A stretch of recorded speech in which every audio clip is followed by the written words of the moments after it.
naman, kailangan makuha ko yung 5,000. Hindi pa matagal. Mga 2023 ako nag-umpisa. Tapos, hindi tuloy eh. Tapos, nagkasakit ako. Maraming ano yun, kahit gano'n, marami akong naranasan sa pag-uwa na to eh. Lahat, nanakaw ang cellphone. So, ilang cellphone na ninakaw ko, nanakaw dalawa. December 4, 2025, ninakaw yung cellphone ko, saka pera, at nilitin siya. Marami yung karanasan eh. Hindi ako tumutuko. Tapos nagkasakit ako nung 2024 naman. Grabe yun. Halos gusto mo lang sumuko ba? Hindi, ibig sabihin sumuko sa buhay. Grabe, ano yun eh.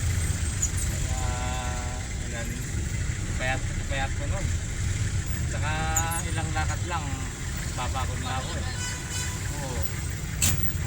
Mabuti na nga din. Alam mo, malaking tulong din yung panang gobyerno na libre sa mga ospital. Kasi sabi nyo, walo yung doktor ko eh. Oo. Kaya tigil-tigil yung pa-vlog ko eh. Ayun, nung siyempre, ilang buwan yun, kulang ko lang isang taon, wala. Akala ko nga, kuha na ako ng sa YouTube, limita. Mabuti hindi naman. Ayun, tuloy ko na naman.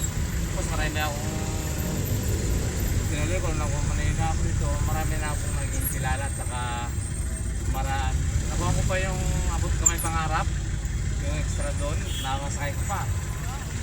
Na-vlog ko siya dyan at saka ano yun, sabi niya sa akin, susuko, try lang lagi. Ngayon, kuhaan yun, extra lang yun eh. Hindi talaga siya, kaya ang pangalan niya, B. Valdez. No. Kulot na maganda. Yan sa kuhaan ko, yung vlog. So, dalawang base ko siya na, hindi ko naman kinan yung Valdez, dalawang base ko siya na sakay. Na-vlog ko siya, na pinromote din niya yung kuhaan niya, yung abot ko may pangarap. Meron sa TikTok, wala siyang, hindi siya nag-vlog. Barangay San Antonio. Saan to, sir? Barangay San Antonio. Ha? Barangay San Antonio. Saan ba yun? San Antonio. Ay, hindi ako sir kuhan doon. Sa Madano. SM ako Norte. Ano Project 6 to? Ha? Project 6? Oo. Katipunan. Oh. Hindi, sir. Sakay kayo Ano lang? ulit. Sandali lang ha. Hindi, iba ano? Hindi lang sir ha.